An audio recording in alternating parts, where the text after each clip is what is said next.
చంద్రబాబు నాయుడు సొంత జిల్లా చిత్తూరు పుంగునూరు నియోజకవర్గంలో 7 ఏళ్ల పాపని కిడ్నాపర్లు మరి ఏ విధంగా తీసుకువెళ్లి చంపేశారో ఆ ఉదంతం చూస్తే నిజంగా ప్రతి ఒక్కరికి గుండె ద్రవించిపోతుంది.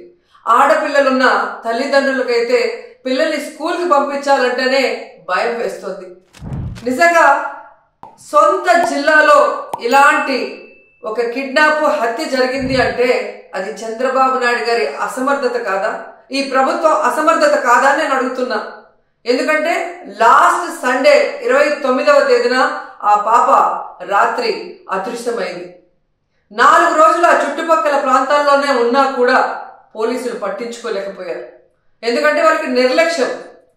తల్లిదండ్రులు కంప్లైంట్ ఇచ్చినా పోలీసులు పట్టించుకోకపోవటం వల్ల ఆ అమ్మాయి ఆ ఇంటికి 4 కిలోమీటర్ల దూరంలో ఉన్న సమ్మర్ స్టోరేజ్ లో శవమై తేలింది అంటే మరి హోంమంత్రి ఏం చేస్తున్నట్టు, ఈ ముఖ్యమంత్రి ఏం చేస్తున్నట్టు, ఈ డిప్యూటీ ముఖ్యమంత్రి ఏం చేస్తున్నట్టు నేను అడుగుతున్నాను.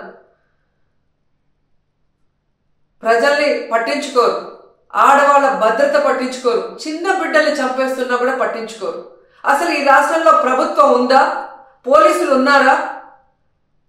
అసలు ఏం చేస్తున్నారు వీళ్ళంతా మాకు అర్థం కావట్లేదు. నిజంగా ఈరోజు ఈ రాష్ట్రంలో మీరు చూస్తే ఎంతసేపు పోలీసుల్ని తమ కక్ష సాధింపు చర్యల కోసం, తమ రెడ్ బుక్ రాజ్యాంగంలో ఎవరి పేర్లైతే రాసుకున్నారో వాళ్ళ మీద ఎలా తప్పుడు కేసులు పెట్టాలా, వాళ్ళని ఎలా కొట్టాలా, వాళ్ళు ఏ విధంగా కేసుల్లో ఇరికించాలా అన్న దాని మీదే పోలీసులు ఉపయోగిస్తున్నారు. కానీ ఈ రాష్ట్రంలో మహిళల భద్రత కోసం కానీ, పసిబిడ్డల భద్రత కోసం కానీ, చిన్న బిడ్డల భద్రత కోసం కానీ ఎప్పుడైనా ఉపయోగించారని నేను అడుగుతున్నా. మదనపల్లిలో ఫైల్ కాలితే హెలికాప్టర్లో డీజీపీ గారిని పంపిస్తారు. కానీ ఈ రాష్ట్రంలో ఆడపిల్లల్ని కిడ్నాప్ చేసినా, చంపేసినా, రేప్ చేసినా మట్టు హెలికాప్టర్లలో డీజీపీని పంపి ఆ ఫైళ్లకు ఉన్న విలువ కూడా ఆడపిల్లలకి లేదా మీ ప్రభుత్వంలో? ఈరోజు ఎంత సిగ్గుచేటంటే ముఖ్యమంత్రి గారి సొంత జిల్లా చిత్తూరులోనే ఇలా జరిగిందంటే ఇక రాష్ట్రంలో ఎలాంటి పరిస్థితులు ఉన్నాయో ఒకసారి ఆలోచించండి.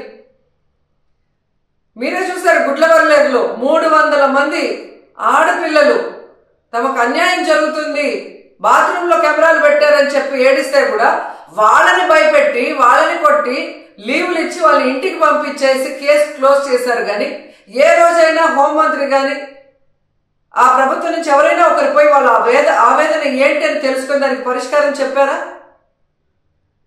ముచ్చుమరిలో 9 ఏళ్ల పాప ముక్కలేసి చేసి చంపేస్తే ఆ శవాన్ని ఇచ్చేదానికి కూడా మీకు సమర్థత లేదు. ఆ తల్లిదండ్రులు ముఖ్యమంత్రి గారు రావాలి, హోంమంత్రి గారు రావాలి, మా బిడ్డను మాకు ఇవ్వాలి అని చెప్పి అడుగుతుంటే కూడా పట్టించుకోలేదు. మీకు ఆడవాళ్ళు అంటే నిర్లక్ష్యం. నిజంగా అదే చంద్రబాబు నాయుడు ఎక్కడైతే నివసిస్తున్నాడో విజయవాడలో లోకేష్ నియోజకవర్గంలో ఒకే రోజులో 24 గంటల్లో 3 మైనర్ బాలికల మీద అఘాయిత్యం జరిగిందంటే ఇంతకన్నా సిగ్గుచేటు ఏమైనా ఉందా? పరిపాలించేదానికి చంద్రబాబు నాయుడుకి కానీ, హోంమంత్రికి కానీ, లోకేష్కి కానీ అసలు అర్హత ఉందా నేను అడుగుతున్నాను. అసలు హోంమంత్రి గారు అయితే ఆమె పక్క నియోజకవర్గం యలమంచల్ నియోజకవర్గం రాంబిల్లిలో ఒక కుటుంబం ఒక నేరస్తుడు తమ బిడ్డని బెదిరిస్తున్నాడు, కాపాడండి అని అడిగినా కూడా పట్టించుకోలేదు. ఆ నేరస్తుడు జైల్లో నుంచి బెయిల్ తీసుకొని వచ్చి ఆ అమ్మాయిని చంపేసినా కూడా దిక్కులేని పరిస్థితి. ఇంకెందుకు హోంమంత్రి ఒక ఆడపిల్ల ఖచ్చితంగా ఆడవాళ్ళ గురించి తెలుసుకొని ఆడవాళ్ళకి న్యాయం చేస్తుందన్న నమ్మకంలో ఈరోజు ఏ విధంగా మట్టేశారో మనం చూస్తున్నాం. ఈరోజు కూడా మీరు చూస్తే జగన్మోహన్ రెడ్డి గారు పుంగునూరుకి 9వ తేదీ వస్తున్నారు అని తెలియగానే ఎక్కడ తమ ప్రభుత్వ అసమర్థన పరిపాలన బయటకు వస్తుందో, రాష్ట్రంలో జరుగుతున్న అన్ని విషయాల గురించి జగన్మోహన్ రెడ్డి గారు అక్కడ ప్రస్తావిస్తే తమ పరువు పోతుందన్న భయంతో ఈరోజు ప్రభుత్వం, హోంమంత్రి పరుగులు తీస్తున్నారు పుంగునూరుకి. మరి ఎందుకు నీ పక్క నియోజకవర్గంలో నువ్వు వెళ్ళలేదు? ముచ్చిమర్రికి ఎందుకు వెళ్ళలేదు? గుడ్లవల్లేరుకి ఎందుకు వెళ్ళలేదు? అలాగే లోకేష్ గారి నియోజకవర్గానికి ఎందుకు వెళ్ళలేదు? బాధ్యత లేదా హోంమంత్రికి? బాధ్యత లేదా ముఖ్యమంత్రికి? బాధ్యత లేదా డిప్యూటీ ముఖ్యమంత్రికి?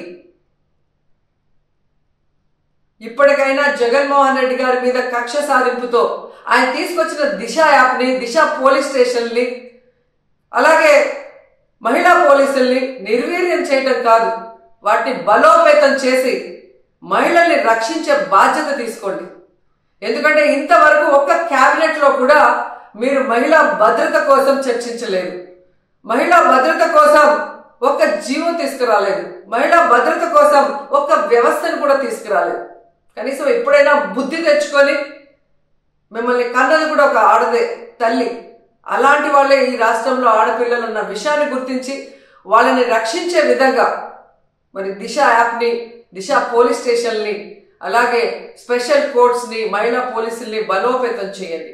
అండ్ ముఖ్యంగా మేము డిమాండ్ చేస్తుంది, పొంగునూరులో 7 ఏళ్ల ఆ పసిబాలికని చంపిన వాళ్ళని వెంటనే అరెస్ట్ చేయాలని కూడా డిమాండ్ చేస్తున్నాం. పొంగునూరు కాన్స్టిట్యున్సీలో, పొంగునూరు టౌన్ లో 29వ తారీఖున రాత్రి 7:30 గంటలకి ఒక మైనర్, 6 సంవత్సరాల మైనర్ బాలిక అపహరణకు గురవటం మనందరికీ కూడా తెలుసు. అపహరణకు గురైన వెంటనే సుమారుగా రాత్రి 11 గంటల టైంలో వాళ్ళ ఫాదర్ పోలీస్ స్టేషన్ కి వచ్చి కంప్లైంట్ ఇవ్వగా, సుమారుగా ఎస్పీ దగ్గర నుంచి డిఎస్పీ లెవెల్ ఆఫీసర్స్ గాని, చుట్టుపక్కల సిఐలు, ఎస్ఐలు అందరూ కూడా సుమారుగా 2 రోజులుగా దగ్గర 12 టీములను ఏర్పాటు చేసి ఆ అమ్మాయి, అపహరణకు గురైన అమ్మాయి సజీవంగా దొరకాలి అని చెప్పి చాలా పెద్ద ఎత్తున వాళ్ళందరూ కూడా సెర్చ్ చేయడం మొదలుపెట్టారు, దర్యాప్తు చేయడం మొదలుపెట్టారు, వెతకడం మొదలుపెట్టారు. దురదృష్టవశాత్తు 2వ తారీఖున ఉదయం ఇక్కడ మనకి స్టోరేజ్ ట్యాంక్ లోని ఆ అమ్మాయి శవమై తేలటం అన్నది నిజంగా చాలా బాధాకరమైన విషయం. నిజంగా ఒక తల్లిదండ్రులకి తీరని శోకం అది. ఆ తల్లిదండ్రులకే కాదండి, చుట్టుపక్కల ఉన్న వాళ్ళు ఎవరైనా, మానవత్వం ఉన్న వాళ్ళు ఎవరైనా కూడా అటువంటి సంఘటనల్ని మనం ఎట్టి పరిస్థితుల్లోనే సపోర్ట్ చేయాల్సిన అవసరం లేదు. ప్రతి ఒక్కరు కూడా బాధపడే పరిస్థితి ఈ రోజు మనకు కనిపించింది. అల్లారు ముద్దుగా పెంచుకున్న 6 సంవత్సరాల పిల్ల బయట ఆడుకుంటా ఉంటే సడన్ గా శవమై తేలి 2 రోజుల తర్వాత ఇంటికి వచ్చిందంటే ఆ తల్లిది గాని, తండ్రి గాని నిజంగా పడ్డ బాధ వర్ణనాతీతం. అటువంటి సందర్భంలో మేమందరం కూడా, ఎందుకంటే అమ్మాయి సజీవంగా దొరకాలి అని చెప్పి పోలీస్ డిపార్ట్మెంట్ దగ్గర నుంచి ఇక్కడ ఉన్న రాజకీయ నాయకులు గాని, ఇక్కడ ఉన్న ఇన్ఛార్జి గారు గాని, లోకల్ మంత్రి గారు గాని అందరూ కూడా పర్టికులర్ గా డిపార్ట్మెంట్ మీద ప్రెజర్ పెట్టి, డిపార్ట్మెంట్ కూడా ఎన్ని రకాలుగా సపోర్ట్ చేశారంటే, దగ్గర టవర్ డంప్ తీసుకొస్తే 2800 ఫోన్ కాల్స్ టవర్ డంప్ లో దొరికినాయి. ఆ 2800 ఫోన్ కాల్స్ ని కూడా దగ్గర 10 టీములు సపోర్ట్ చేసినాయి. ఎందుకు ఈ విషయాలన్నీ క్లియర్ గా చెప్తున్నానంటే, చాలా ఈజీగా గవర్నమెంట్ మీద ఒక అపవాదం వేయడం బాగా అలవాటు అయిపోయింది. లేదు అనుకుంటే డిపార్ట్మెంట్ మీద ఏదో ఒక రకంగా మాట్లాడడం అలవాటు అయిపోయింది. అపహరణకి గురైంది అని కేసు నమోదు చేసిన మరుక్షణం నుంచి ఆ అమ్మాయి దొరికినంత వరకు కూడా దగ్గర 12 టీములు వర్క్ చేసినాయి, టవర్ డంప్ తీసుకొచ్చారు. వాళ్ళతోనే కాకుండా సామాజిక స్పృహతో ముస్లిం మైనార్టీకి సంబంధించిన మత పెద్దలు గాని సుమారుగా 100 మందికి పైగా, అదేవిధంగా పొంగునూరులో ఉన్న చాలా మంది పెద్దలందరూ కూడా అన్ని మతాలకు అతీతంగా బయటకు వచ్చి ఆ అమ్మాయి సజీవంగా దొరకాలని చెప్పేసి అందరూ కూడా సెర్చ్ చేయడం మొదలు పెట్టారు, సహకరించారు. దురదృష్టవశాత్తు అమ్మాయి మనకి సమయం తేలటం నిజంగా చాలా దురదృష్టం. దాన్ని కూడా రాజకీయం చేయడానికి ఈ రోజు బయటకు వచ్చి మాట్లాడే పరిస్థితి. ఆ అమ్మాయి దొరికిన తర్వాత నుంచి నేను కంటిన్యూస్ గా ఎస్పీ గారితో మాట్లాడటం, అఫీషియల్ గా మన సీఎంఓ ఆఫీస్ నుంచి కూడా మాట్లాడటం, మంత్రి గారు గాని, ఇక్కడ లోకల్ ఇన్ఛార్జి గారు గాని, ఫరూక్ గారు గాని అందరూ కూడా కంటిన్యూగా ఏమైంది, ఎంతవరకు వచ్చింది, నిందితులను పట్టుకోవడం అంటే ఆ రోజునే ఇంచుమించుగా ఒక 5-6 తీసుకొచ్చి వాళ్ళందరినీ కూడా దర్యాప్తు చేసి ఈ రోజు ఒక 3 అరెస్టు చూపించే పరిస్థితి ఈ రోజు వచ్చాం. ఎందుకంటే ఇది ఒక మైనార్టీకి సంబంధించిన ఇష్యూ, ముస్లిం మైనార్టీకి సంబంధించిన ఇష్యూ, చాలా సెన్సిటివ్ గా ఉండే ఇష్యూ. ఆ సెన్సిటివ్ గా ఉండే ఇష్యూని కూడా విత్ ఇన్ డేస్ లోని ఛేదించి ఈ రోజు ఎవరైతే నిందితులు ఉన్నారో వాళ్ళందరినీ కూడా 3 అరెస్టు చూపించి ఈ రోజు ఆ అమ్మాయికి న్యాయం జరిగేలా ఈ రోజు పోలీస్ డిపార్ట్మెంట్ గానీ, గవర్నమెంట్ గానీ ముందుకు వస్తా ఉంటే దాన్ని కూడా రాజకీయం చేయడానికి ఈ రోజు వైఎస్ఆర్సీపీ నాయకులు బయటకు వచ్చి వాళ్ళ గురించి మాట్లాడే పరిస్థితి. ఏమంటే ఒక ఆడపిల్లని మామూలుగా అత్యాచారం జరిగిందంటేనే బయటకు వస్తే ఒక మగపిల్లడు ఏడిపించాడంటేనే ఇంటికి వెళ్ళి అమ్మాయి చెప్పుకోవడానికి కూడా సిగ్గుపడుతుంది, బాధపడుతుంది. ఆ విషయాన్ని బహిర్గతంగా చెప్పడానికి కూడా చాలా మంది కుటుంబాల వాళ్ళు బయటకు రారు.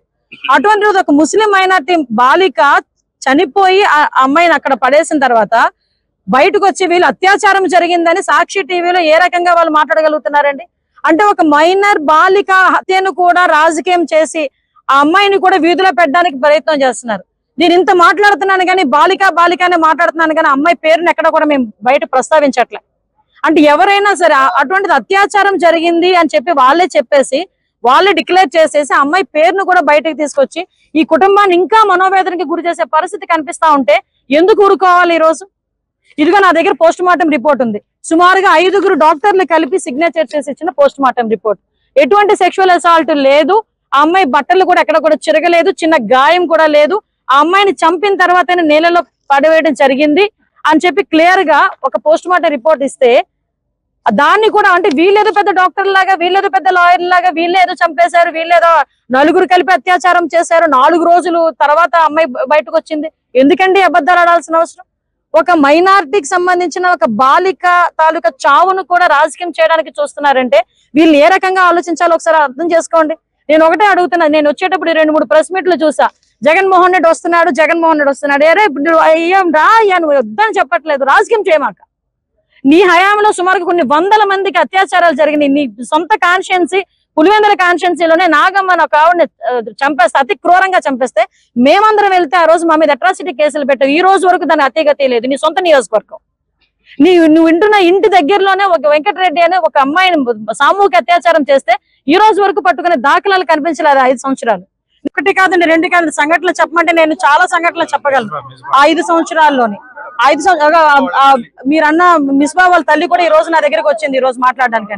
అంటే విషయం ఏంటంటే, ఆ రోజు అధికారంలో ఉండి సీఎం పొజిషన్ లో ఉండి ఆయన ఆ రోజు ఇంతమంది ఆడపిల్లలు చచ్చిపోయినా, చంపేస్తున్నా, అత్యాచారాలు చేస్తున్నా, మీరు తెలుసా మహిళా కమిషన్ కి సీఎం అప్పుడు జగన్మోహన్ రెడ్డి, మాజీ సీఎం జగన్మోహన్ రెడ్డి గారికి నేను ఒక బుక్లెట్ ఇచ్చామండి. ఇంతమంది అమ్మాయిలను చంపేశారు, ఇంతమంది అమ్మాయిల మీద అత్యాచారాలు జరిగినాయి, మీరు ఎటువంటి యాక్షన్ తీసుకుంటున్నారంటే ఒక్క రోజు దాని గురించి మాట్లాడే సందర్భం లేదు. ఈ రోజు కావాలని ఇక్కడ రాజకీయం చేయడానికి, ఆ పాపం ఆ పిల్ల అత్యాచారం జరగలేదు, నా పిల్లకి మామూలుగా చనిపోయింది, అతి క్రూరంగా చంపేశారని నా తల్లిదండ్రులు బాధపడతా ఉంటే, లేదు అత్యాచారం జరిపి చంపేశారు అంటే ఈ రకంగా వాళ్ళు అది కూడా రాజకీయం చేయడానికి చూస్తున్నారు. కేవలం రాజకీయాలకి, చావుల్ని కూడా రాజకీయాలకు ఉపయోగించుకునే పరిస్థితి వైఎస్ఆర్సీపీలో ఉంది తప్పించి అంతకు మించి ఏమీ లేదు. అందుకే నేను అప్పీల్ పెడుతున్నా, ప్రజలకు అప్పీల్ పెడుతున్నా, మైనార్టీ సోదరులకు అప్పీల్ పెడుతున్నా. మీరందరూ కూడా ఒకసారి ఆలోచించండి. సంఘటన జరిగిన తర్వాత ఎంత తొందరగా రియాక్ట్ అయ్యారో పోలీసులు కూడా. 12 బృందాలు ఏర్పాటు చేయడమే కాదు, క్లూస్ టీమ్స్ దగ్గర నుంచి, డాగ్ స్క్వాడ్ దగ్గర నుంచి, టవర్ డంప్ దగ్గర నుంచి ప్రతి ఒక్క ఆస్పెక్ట్, ఏ ఒక్క చిన్న అవకాశాన్ని కూడా వదలకుండా వితిన్ డేస్ లోనే ఈ రోజు నిందితులను పట్టుకొని ఈ రోజు అరెస్ట్ చేసే పరిస్థితి కనిపించిందంటే అది చంద్రబాబు నాయుడు గారి గవర్నమెంట్ అంటే, అది ఎన్డీఏ గవర్నమెంట్ అంటే. అలా మానేసుకొని అది చూసి ఓర్వలేక దీన్ని కూడా రాజకీయం చేయడానికి పక్కపక్క నియోజకవర్గాల నుంచి ఇక్కడికి వచ్చి రెచ్చగొట్టేది ఏంది నాకు అర్థం కావట్లే. వచ్చి సహాయం చేయండి, అమ్మాయికి భరోసాగా నిలబడండి ఒక రోజు వచ్చి, అంతే తప్పించి ఈ రకంగా చేయటం అనేది మంచి పద్ధతి కాదు. దీన్ని కూడా ప్రజలందరూ కూడా దయచేసి గమనించాలని మనస్ఫూర్తిగా తెలియజేసుకుంటారు.